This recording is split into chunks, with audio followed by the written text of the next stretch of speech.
for the introduction, and thank you for the invitation to speak today.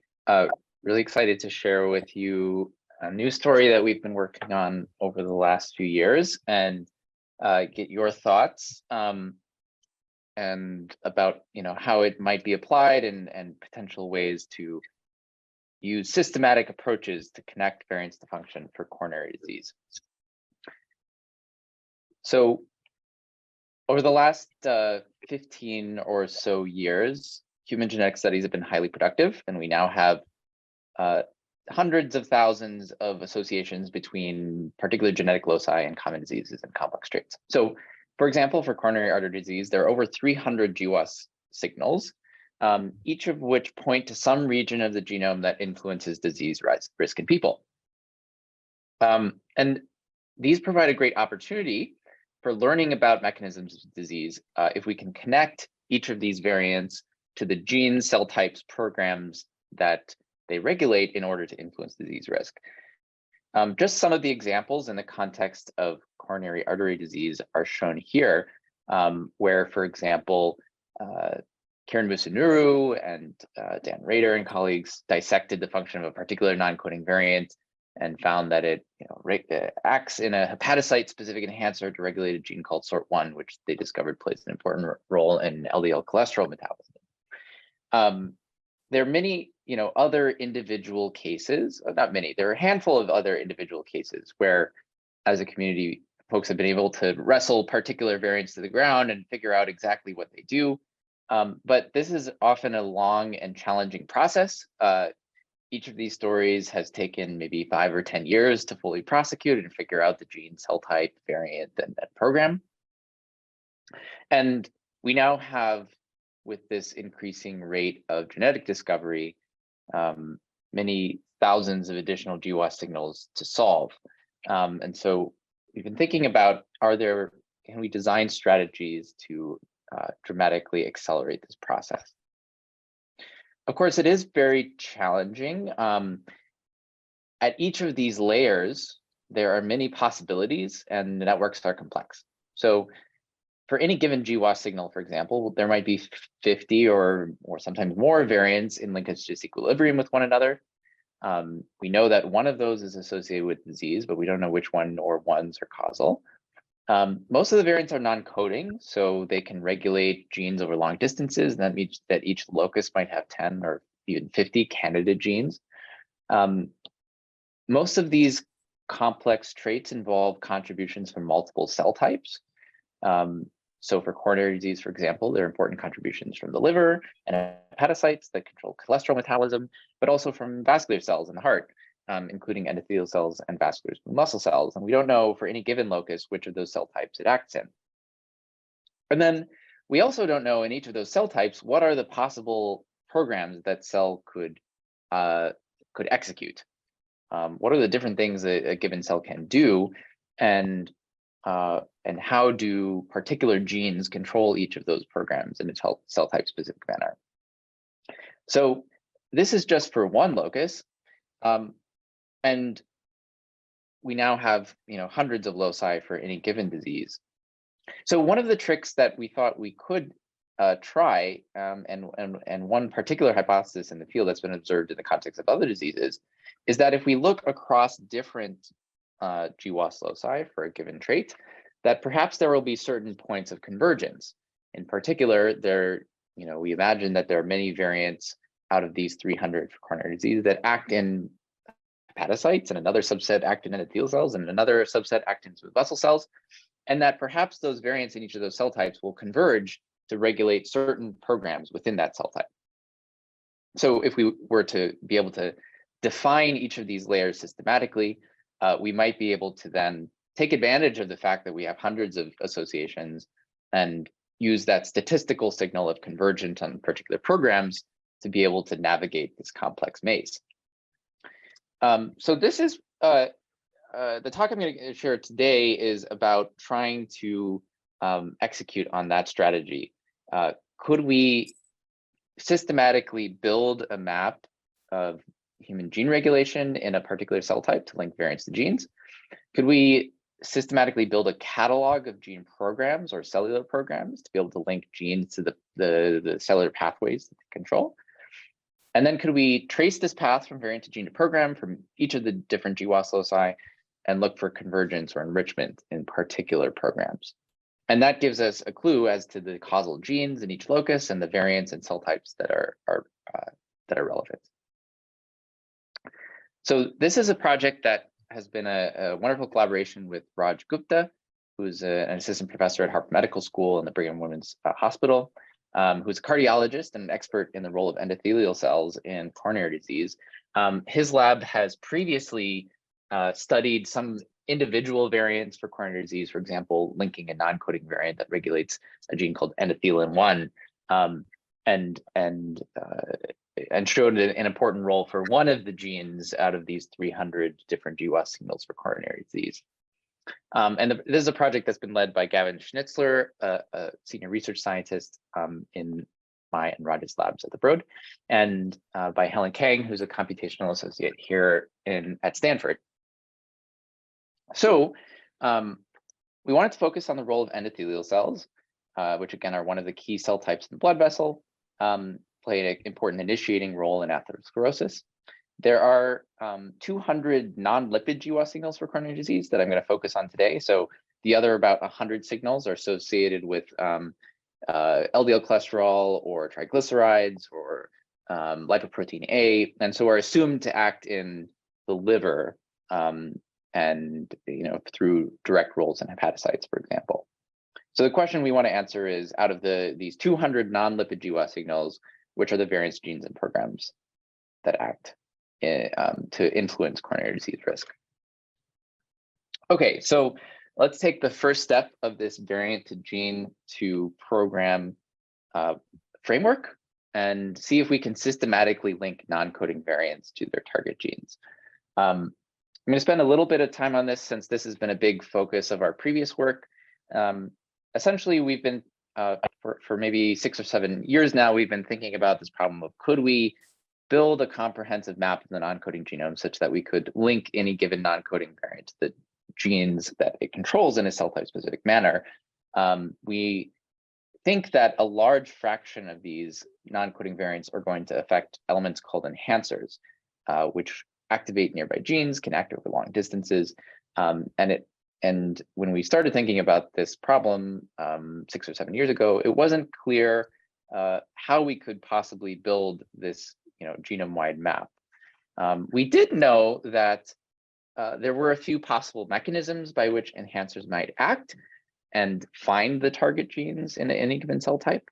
For example, we knew that enhancers and promoters were thought to act through 3D contact with one another. And so there was a hypothesis that perhaps 3D loops would bring enhancers and promoters together, and that if you saw a loop in a high-C map, for example, that would indicate that the enhancer is regulating the gene.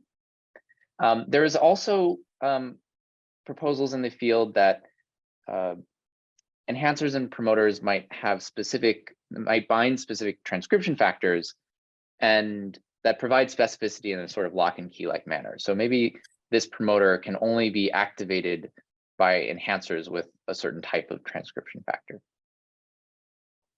So that had been observed in a few cases, but it wasn't clear if either of these were a general principle that we could apply to, let's say, build predictive models of enhancer gene regulation. There's also a lot of work to generate many thousands of biochemical measurements of the genome across different cell types to measure, for example, 3D contact frequencies using high-C, or to measure chromatin state using DNase and various ChIP-seq assays. But it wasn't clear which of these would predict enhancer gene regulation. So when we started thinking about this problem, we thought that one of the key missing components was a good gold standard data set to actually tell us what enhancers are doing in the genome. Only a few individual enhancers had ever been deleted, prior to the CRISPR era, and so it was difficult to derive generalizable rules or models. So over the last few years, we've been focusing in part of the lab on developing high-throughput tools to perturb thousands of enhancers directly in the genome and measure their effects on gene expression. and thereby see if we could learn some of the rules that connect enhancers to their target genes. And the particular version of this that we like to use is CRAB fused to catalytic dead Cas9, or CRISPR interference, originally developed by Stanley Cheney and Jonathan Weissman. And we do various experiments where we deliver CRISPR-I to candidate enhancers, that is DNase peaks or ataxi peaks, all around a gene, and then measure the effects on gene expression using highly sensitive single cell assays like RNA flowfish or more recently TAP-seq. And in one of our early studies, we, oh, sorry about this. The mouse is very sensitive. Okay. In one of our early studies, we systematically applied these types of approaches to perturb about 4,000 pairs of a DNase peak where we've landed CRISPR-I in it and very precisely measured the expression of some nearby gene. So there are about 4,000 pairs of elements in nearby genes. And we can start to see that, in fact, these networks are complex, as they had been previously seen to be in individual examples. So here is an enhancer that regulates multiple nearby genes. Here are some enhancers that skip over several genes to regulate another one located 2 megabases away. It looked very complicated, and it wasn't clear whether there would be some simple logic. So then with this big gold standard CRISPR data set, we could go in and say, how well do existing models do at predicting enhancer gene connections? And the simplest approach that people use all the time is to connect a DNase peak to the closest gene. It turns out that that got it right only about 1/3 of the time in this CRISPR data set. We next looked at some of the other mechanisms that had been proposed, like connecting enhancers to genes using loops in Hi-C or loops in chia-pet assays. Those didn't appear to work very well. We looked at whether enhancers and promoters might have intrinsic specificity for one another. And in a paper that we published earlier this year, which was sort of the culmination of that line of investigation, we found that essentially most enhancers can activate most promoters. So it doesn't seem like there's some intrinsic sequence specificity that could explain most of this CRISPR data. The perfect predictor, of course, would be up here at the top, where you could find all of the CRISPR positives with 100% precision. We've also looked at various predictive models, and over the last few years, at the time we published this study, the best previous models from ENCODE and ROMAT projects, for example, involved correlating enhancer activity with either gene expression or chromatin state at the promoter. And it turned out that those unsupervised correlation-based approaches performed really poorly at identifying the regulatory pairs in the CRISPR data set. So given that the existing models didn't seem to work so well, we went back to the drawing board and decided we could come up with a better model to represent what we're seeing in the CRISPR data sets. And we ended up trying a very simple approach where we thought about mechanistically how we thought enhancers work, which is that they're moving around in 3D space and that they activate, enhancer activates promoter when they bump into each other. So in that model, one of the key parameters you'd want to know about an enhancer promoter is how frequently they contact one another, their 3D contact frequency. We also knew that different enhancers had different sequence intrinsic strengths. So when you clone them into an MPRA or star-seq assay, for example, enhancer activity can vary over multiple orders of magnitude. So we thought that in the simplest world, the expression of a gene and the impact of an enhancer on that gene's expression should be proportional to the activity of that enhancer multiplied by its 3D contact with the promoter. And so we wrote down this very simple formula that we call the activity by contact model, or ABC score, where you calculate activity by contact of a given enhancer. You normalize that by the sum of the activity by contact values of other nearby enhancers. It's basically saying that the enhancers around a gene act additively and independently to affect gene expression. And we estimated each of these values, to the best of our ability based on Hi-C data, where we just look up the intensity of the pixel in the Hi-C matrix to estimate 3D contact between an enhancer and promoter. We count reads in DNase and K27 cell ChIP-seq experiments to estimate enhancer activity. We multiply those together in this formula. And it turned out that this very simple ABC approach did quite well at predicting the results of the CRISPR experiments. So you can see that, for example, compared to the closest gene, which again gets it right about a third of the time, this ABC score is doing a reasonably good job at now picking out the cases where enhancer indeed has a regulatory effect on a promoter when you perturb it with CRISPR. So I won't go much further into this in terms of how ABC works, but one of the nice things about this model is that because it's pretty simple, you can, and it requires relatively little input data, we can compute it genome-wide in different cell types just by collecting the right data sets. So what we've shown is that, for example, if you collect these 3 data sets, or actually a subset of them, which I'll get into in a moment, you can compute enhancer gene regulation and actually start to build these genome-wide enhancer promoter maps, and then take GWAS variants and simply look up, do they overlap predicted enhancer, and if so, which gene does ABC predict them to regulate? In one of our previously published studies, we took we sort of benchmarked this approach by looking at variants for inflammatory bowel disease, which had been very nicely fine mapped by Hailing Huang and Mark Daly. And so we worked with them to take GWAS variants for IBD, to build ABC enhancer maps across many different cell types, and to ask questions like, does ABC enrich for variants in known cell types? In this plot, for example, we're looking at the enrichment of fine-mapped IBD GWAS variants in ABC enhancers relative to a random common variant in the genome. And what you can see is that, for example, IBD variants are over 20-fold enriched in the top cell types, which correspond to myeloid cells that are known to be important for inflammatory bowel disease. If you compute the same enrichment looking at, let's say, other DNase peaks or other accessible regions that the ABC model doesn't think are important or doesn't think regulate any gene, you can see much lower levels of enrichment, suggesting that the ABC model is doing a good job at selecting functional elements. We've also benchmarked the ability to use ABC to identify genes in GWAS loci in the small subset of cases where we have independent evidence that tells us which gene is the correct one.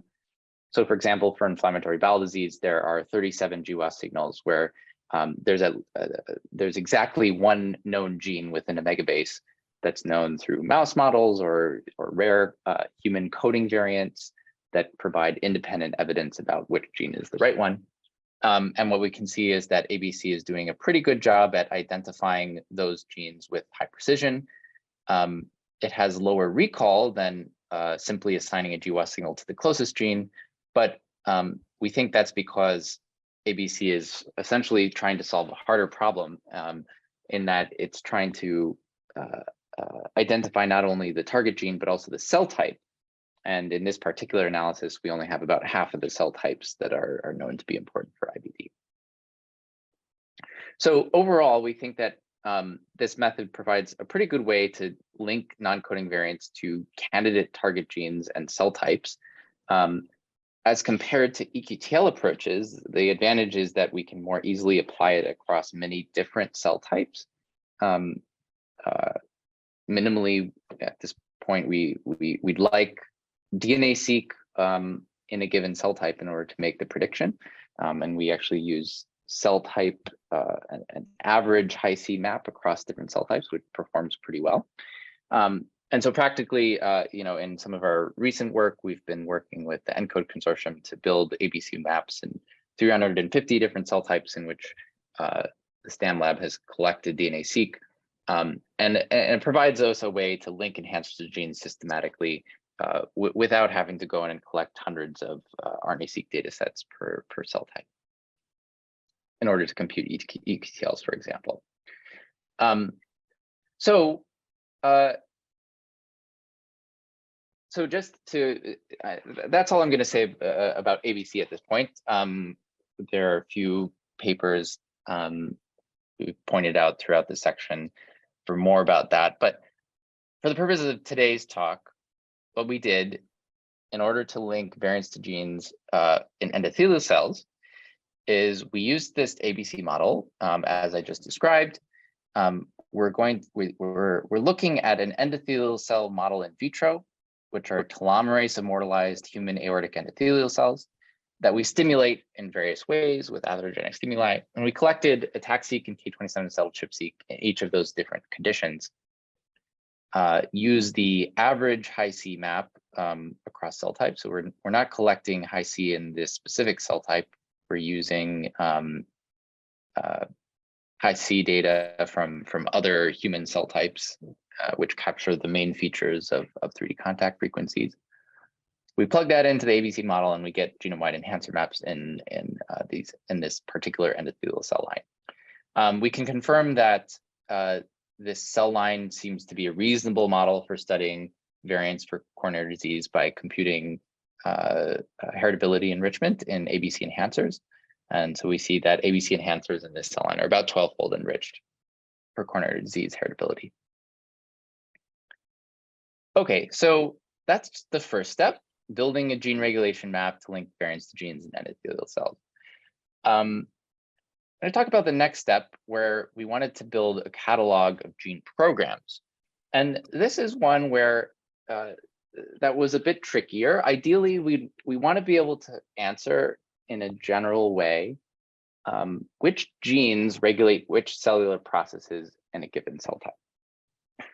And if we had that map, we could take a given GWAS locus, and when for each gene, we could say, okay, well, it turns out gene A regulates, I don't know, cholesterol metabolism and this particular transcription factor program.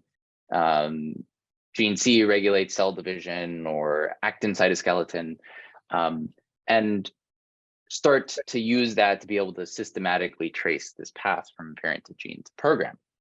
The challenge is, how could we enumerate all cellular programs in an unbiased way? And how do we identify the gene regulators for each of these programs?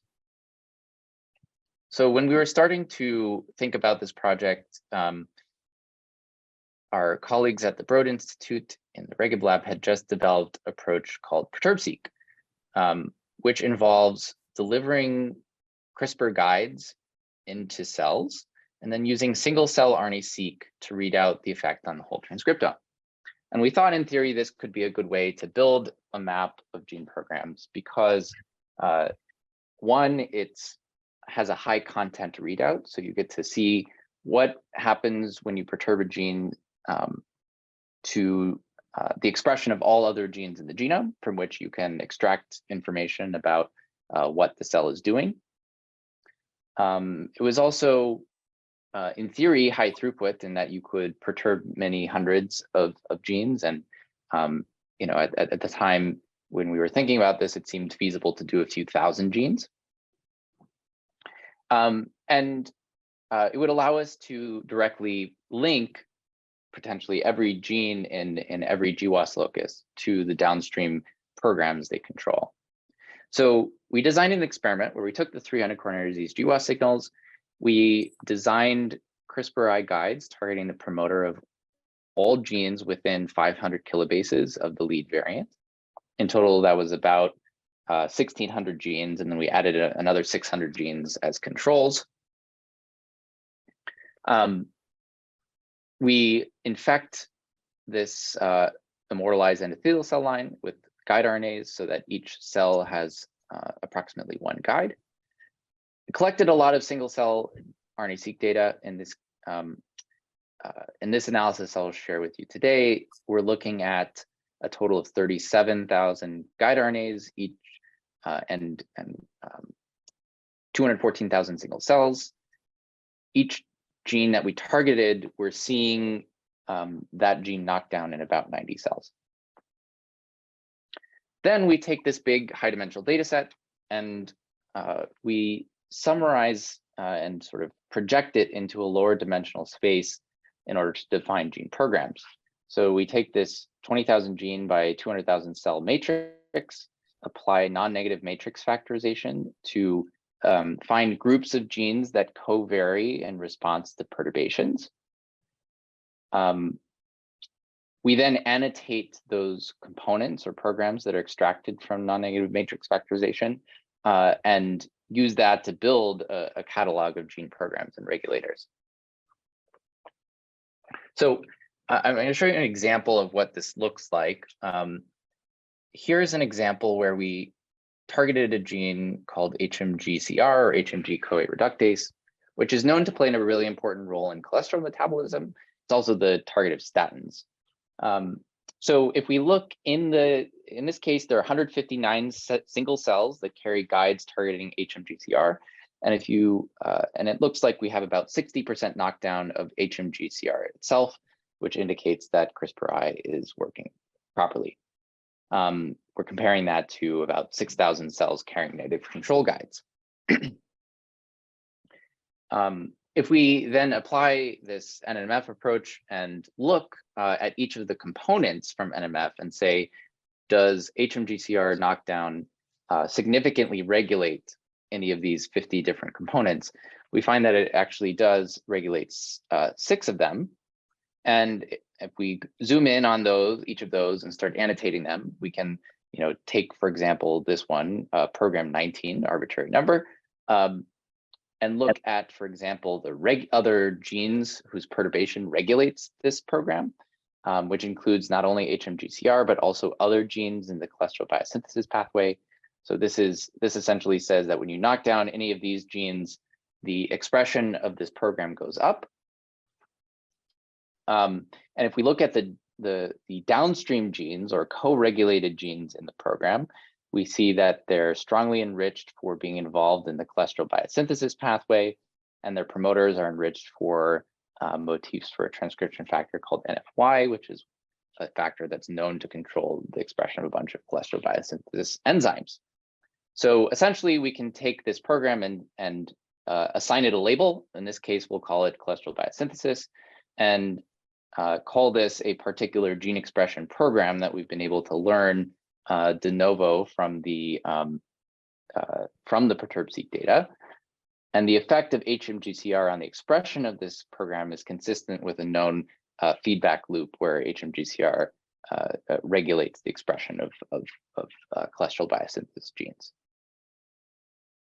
So essentially, this is an approach where we're summarizing, we're using this high content gene expression data from Perturb-seq to learn different things that the cell is doing and identify cases where genes are controlling those different programs. This slide is an overview of those 50 different programs that we identified and annotated.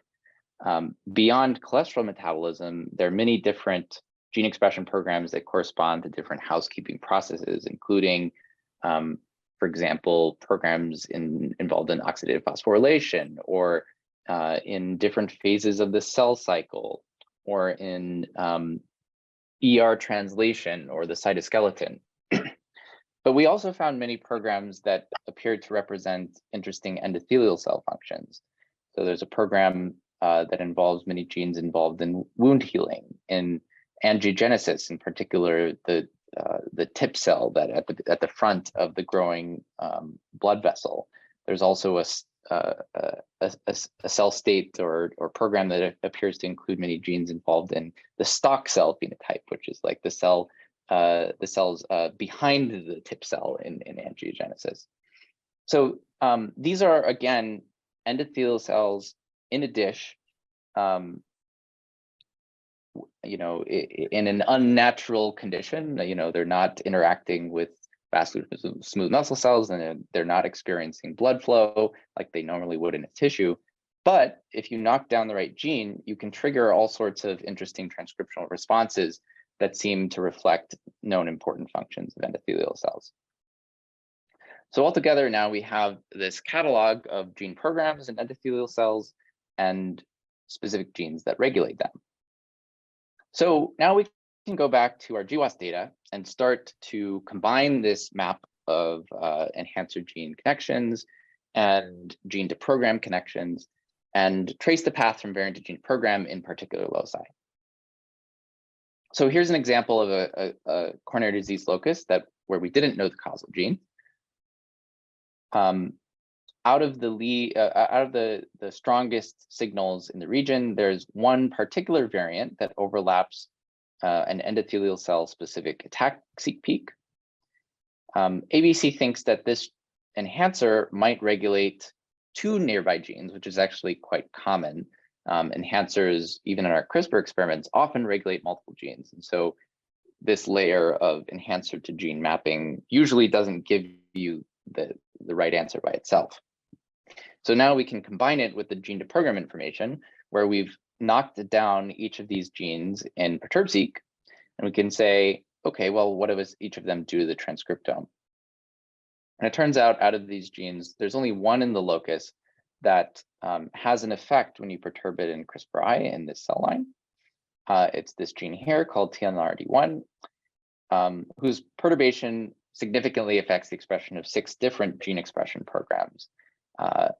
And when we look at the annotations for those programs, they actually look really interesting with respect to atherosclerosis.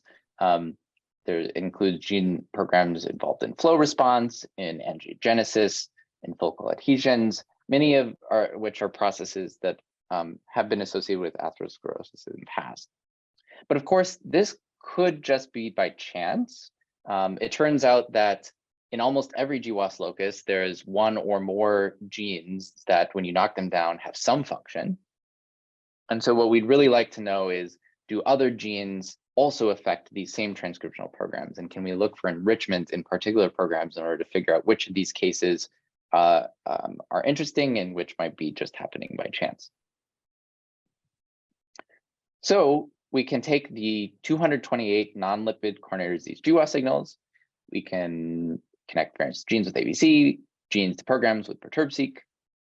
And here I'm showing a plot where on the y-axis are all 50 of the gene programs from Perturb-seq. And on the x-axis are the number of variant to gene to program links to that program. So for example, the top of the list is program arbitrary number 8, which actually contains 18 different genes that are linked to coronary disease variants. And that's about 4 or 5-fold more than you'd expect by chance if you were, for example, just to shuffle the variant to gene and gene to program assignments. And it's highly statistically significant. And overall, out of these, all of these programs, there are 5 that are significantly enriched for having a large number of variant to gene to program links, including all the programs I showed on the previous slide involved in flow response, extracellular matrix organization, angiogenesis, platelet recruitment, and focal adhesions. So next, we can look at these programs a little more carefully and figure out what they represent. So for example, we can take these top 5 programs and say, what are the genes in those programs that actually have these variant to gene to program links? And this figure on the left summarizes the genes that are driving the enrichment for these top 5 programs. On the y-axis is this list. There are 41 different genes. Here along the x-axis are the 5 significantly enriched programs. At the top are the genes that when you perturb them actually regulate the others and regulate these programs. And on the bottom are the genes that are co-regulated in response to these perturbations. So for example, again, for this top program 8, there are 2 genes that when you knock them down in Perturb-seq, they regulate the program. And then downstream of those genes, there are another 16 or so that are co-regulated together. As a set, we can go in and figure out whether this list of genes looks reasonable by various metrics. You know, we feel pretty good about this set. So for example, there are 4 genes in this list that were previously known to affect coronary disease risk through functions in endothelial cells, including, for example, endothelial nitric oxide synthase, which is one of the key genes that defines vascular function. Out of these 41 genes, there are 9 that affect atherosclerosis or vascular barrier function when knocked out in mice in a way that's consistent with them acting in endothelial cells. And if we use alternative approaches for GWAS gene prioritization, like the polygenic priority score from Hilary Finucane's lab, a large number of these genes are very highly ranked by those methods as well. So overall, we think we've come up now with a list of 5 specific gene programs and 41 specific genes in genome-wide significant loci that we think act in endothelial cells to affect coronary disease risk. So there's lots of interesting genes to dig into among this list, but I just wanted to highlight the 2 at the very top, which, as you can see from this heat map, are regulators of each are regulators of 4 of the 5 programs. The first one, CCM2, is named as such because rare loss of function mutations in this gene cause cerebral cavernous malformations, which are these vascular lesions in the brain. And it turns out that in this gene, there's a common coding variant associated with coronary disease through GWAS that actually lands in one of the same protein domains as some of these rare loss of function variants have been observed to cause vascular lesions in the brain. We can look up the effect of CCM2 in Perturb-seq, and in particular because it plays this really important role in this vascular disease. CCM pathway has been studied extensively. It turns out that there are, for example, 2 other members of the CCM complex called CRIT1 and PDCD10 that also carry rare loss of function variants that lead to various vascular lesions. And it's known that this complex acts upstream of the MEK5 ERK5 signaling pathway and KLF4. And so what I'm showing you here is a drawing of some of the genes that are known to interact either physically or functionally with the CCM complex, and we've colored them based on their effect in Perturb-seq. So basically, the structure of this diagram is from prior knowledge, but the coloring is from Perturb-seq experiment. And what you can see is that all of the genes that are sort of in the CCM complex or upstream are having one direction of effect on the downstream gene expression programs associated with coronary disease, and the genes downstream in the MEK ERK5 signaling pathway, for example, lead to the opposite direction of effect, which is consistent with what was previously known, that the CCM complex inhibits this signaling cascade. We can also look at the specific genes that we know that have been previously studied, and what we find, for example, is that knockdown of CCM2 leads to upregulation of certain genes that were previously known to be protective, including nitric oxide synthase, and downregulation of genes that are known to promote risk through mouse models of athero. And so just from looking in this Perturb-seq experiment, we can prioritize CCM2 as a likely new gene involved in coronary disease risk.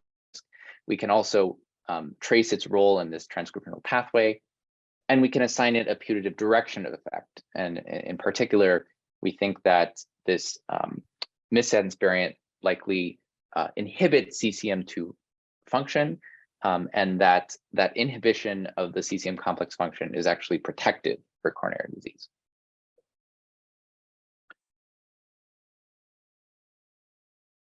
So this, I wanted to just share just one more gene that we looked at in detail, and that's this second gene on the list that also regulates many of the programs. This is the locus I showed you before, where there's an endothelial cell specific enhancer predicted to regulate TLNRT1. TLNRD1 is actually the strongest regulator of the 5 enriched coronary disease programs, along with CCM2. It hasn't really been studied. There are 2 papers on it in the, previously. One of them showed that it bundles actin. One showed that it affects migration in a cancer cell line, but it's never been studied in endothelial cells. There are no animal models that have studied its function. And so it was a surprising gene for us to find on this list. To cut a long story short, we think that this gene actually acts in the CCM pathway and is possibly a new member of the CCM complex. From the Perturb-seq data, we can see that it actually has the same transcriptional phenotype as knocking down CCM2, and perhaps even stronger than knocking down CCM2. And so we investigated whether TLNRD1 and CCM2 might physically interact, and we plugged them into AlphaFold and find that there are domains that are predicted to interact, and we did co-IPs to show that they co-immunoprecipitate with each other. We knocked them down in endothelial cells and looked at various endothelial cell functional phenotypes in vitro. And so, for example, both CCM2 and TLNRD1, when you knock them down, lead to reorganization of the actin cytoskeleton and lead to improvements in endothelial cell barrier function. It turns out that CCM2 has previously been studied in zebrafish and has a very characteristic developmental phenotype that where you knock down CCM2 and the heart doesn't develop properly. And it turns out that when you knock down TLNRD1, the same phenotype is observed where you have this looping defect and pericardial edema, the fish, which ends up being embryonic lethal. So altogether, we think that this gene TLNRD1 is a new gene that affects coronary disease risk that acts in the CCM pathway, likely by regulating endothelial cell barrier function. So to summarize this approach, we built a gene regulation map in endothelial cells using the activity by contact model. We built a systematic catalog of gene programs by perturbing all genes in an unbiased way and using this high content transcriptional readout with Perturb-seq in order to study their functions. And that by tracing the path from variant to gene program, we actually can find convergence on particular gene expression programs in endothelial cells. And this information allows us to prioritize new genes likely relevant to coronary disease risk. So we're really excited about this approach. And aside from a few of the steps around that I presented today, manually annotating the programs and studying the functions of genes using specific zebrafish or endothelial cell resistance models, this entire approach can be duplicated and applied to new cell types and many different diseases. And I think it's an exciting challenge for us to think about as a community, as part of the IGVF consortium, for example, about how we could build similar gene regulation maps in many hundreds or thousands of cell types in the human body. Could we go and apply Perturb-seq to dozens of different cell types, either at thousands of genes or perhaps genome scale, in order to build a catalog of gene programs and apply this to systematically link variants to genes to programs for many common complex traits. I wanted to end by highlighting a few computational challenges that I think are interesting and relevant to this audience about how we could best build a catalog of gene programs. I presented, very briefly here one approach that we took, which was applying Perturb-seq using this non-negative matrix factorization approach, finding genes that regulate the components from that matrix factorization model, but which seemed to work well, and we have various analyses and metrics to benchmark that we're finding reasonable things. But I think it's an open question about how we could best define gene programs or gene regulatory networks from Perturb-seq data. How do we develop good computational models to do that? How do we figure out if we've done a good job? Another computational challenge is how do we best combine this catalog of gene programs with genetic data to find cellular programs for a disease?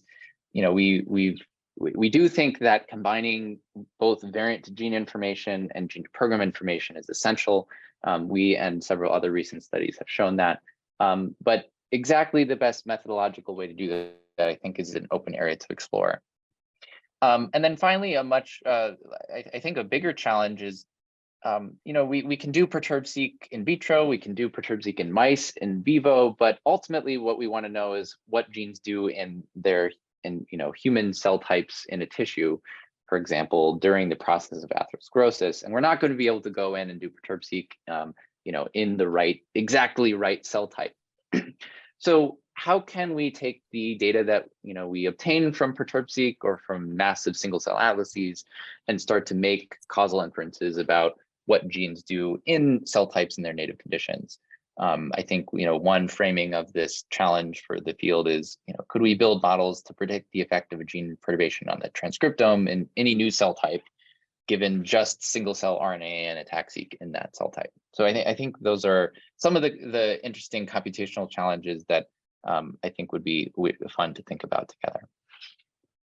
So with that, I'd like to thank again Gavin and Helen, who were the co-first authors on this study. We just posted the preprint on bioRxiv last week, and co-conspirator Raj Gupta, as well as many members of both the Gupta lab and my lab here at Stanford.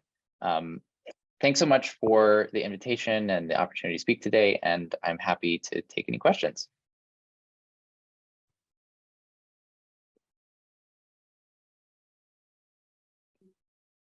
Thanks, Jesse. So I'm going to pass the mic here on the in-person audience. If anyone on Zoom has a question, feel free to just unmute yourself and ask your question. I see Steve has his hand raised. Yeah, so I'll go ahead. Hey, Jesse, good to see you. Great talk as always. I'm really curious about a lot of this, especially from like an EQTL perspective. And a lot of times at a GWAS locus, EQTL data will nominate multiple different target genes from the same signal. I assume ABC does that also. And I'm curious about, after you go through your NMF clustering, do different genes from the same locus appear in the same program, or are they in different programs? Does that kind of information potentially help you prioritize what might be the causal gene at a locus if there's a single causal gene among multiple but putatively linked genes? Does that make sense? Yes. We looked at this in the study, and I don't remember the exact numbers off the top of my head, but the short answer is yes, the intersection is really powerful at reducing the number of candidates. I suppose so multiple potential target genes end up in different programs, and one program in different programs, or perhaps not, not in a program at all. Yeah. Okay. And so, which in terms of why variants and enhancers regulate multiple genes, I mean, that's just how the genome is wired, and they regulate genes with different effect sizes, and different genes might be differentially dose dependent, and so forth. So I think this additional layer of knowing what the genes do, what programs they act in, will be really important for finding the right genes. I think there are other variations on this type of analysis of like combining the variant to gene information with gene pathway information, like in Eric Fauman's work and in Hillary's POPs paper. And I think those are all consistent with, like, you want to intersect these two pieces of information. We did find a few loci where there were two genes that were both linked to the variant, and also in an enriched program, sometimes in the same program. And so there could be cases where the variant affects the trait through effects on two different genes. We're thinking about how we could, effectively really prove that model in some of these cases, which could be tricky. But in most of the cases, I think in 30, I think the 41 genes were in 37 loci. So there are 4 loci with 2 genes each, and the rest had 1 gene each. Okay, cool. Very cool. Thanks.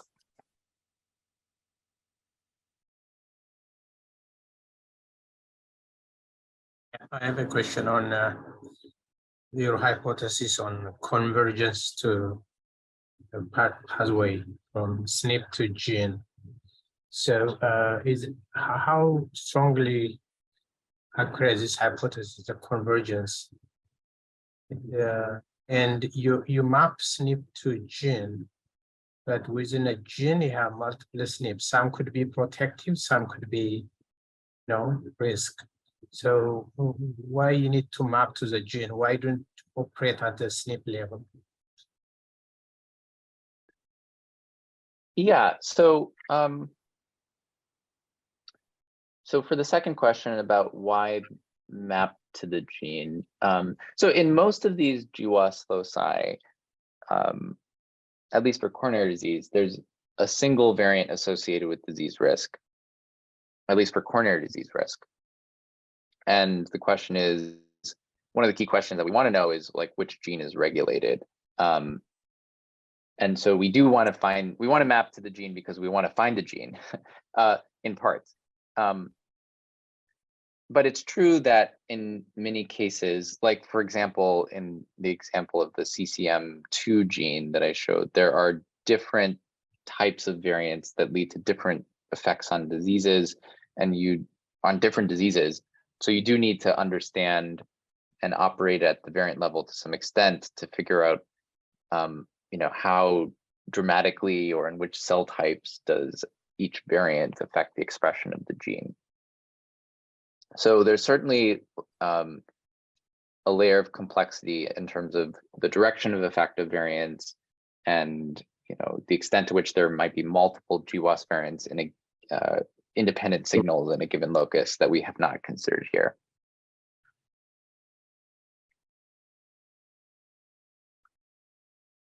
But I think that's a really interesting direction for the future. We're going to need better tools to predict, for example, the direction of effect of a non-coding variant on gene expression. In terms of convergence, can you talk a little bit why we assume there is a convergence? Yeah, well, so this is, I guess the idea of convergence is just, I guess, or one way of describing the observation that for any given disease, there's probably some particular molecular process in a given cell type that's driving the disease. In the case of coronary disease, for example, we know that lipid production or LDL cholesterol production by the liver and hepatocytes is one of the really key processes that regulates disease risk.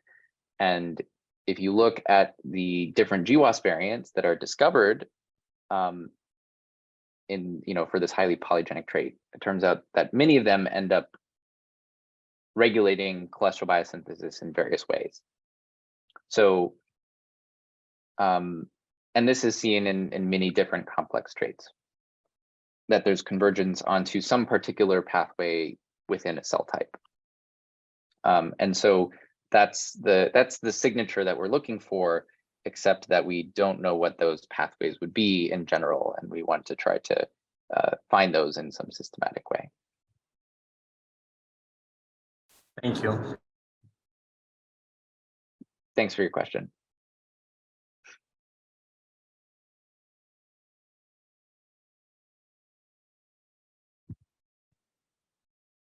Jesse, I have a question.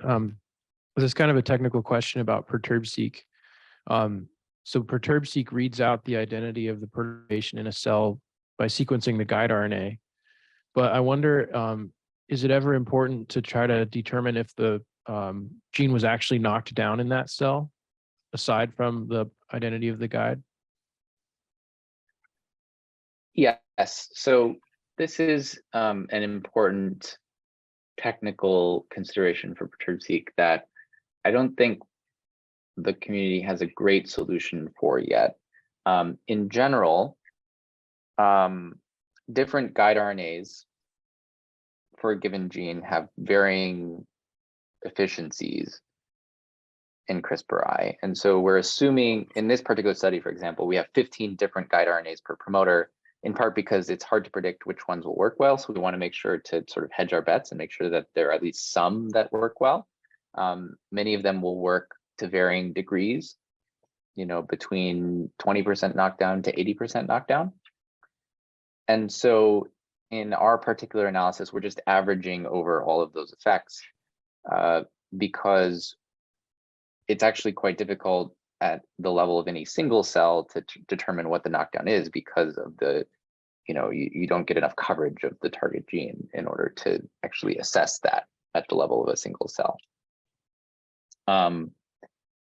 In theory, if one collected a lot of single cells for a given guide RNA, you could do a better job of estimating what the knockdown would be, but depending on where the guide is integrated in the cell, the guide might be expressed to different levels. So there's still going to be some variation in how well the knockdown works. And so practically, what we're really seeing then is the sort of the composite effect of many different levels of knockdowns across different cells. And in our statistical test, just kind of looking for a general shift in downstream gene expression. But I'm sure that there are better ways of modeling that technical detail, and then perhaps using that to better refine and extract significant regulatory pathways, and perhaps even learning something about the dose dependence. I see. If you could read out an additional ohm from the cell, would that help? Like maybe reading out the methylation level at the locus or something? So yeah, one approach is to use like a dial out, like the targeted Perturb-seq approach, which might tell you about the, give you a better handle on the exact level of knockdown in each single cell. I think that would probably be the most effective readout for that specific quantity. I'm not sure about the methylome. I think that, well, yeah, I think that would give you another layer of information, definitely, but I'm not sure it would I'm not sure it would tell you about the specific gene. But anyway, I'd love to discuss that further.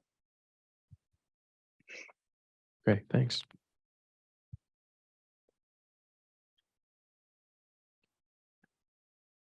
All right, well, it looks like there are no other questions, so let's thank Jesse again. Thanks again for the invitation. Thank you for all your questions. And yes, I would love to discuss this further with, and looking forward to connecting soon. Great, thanks.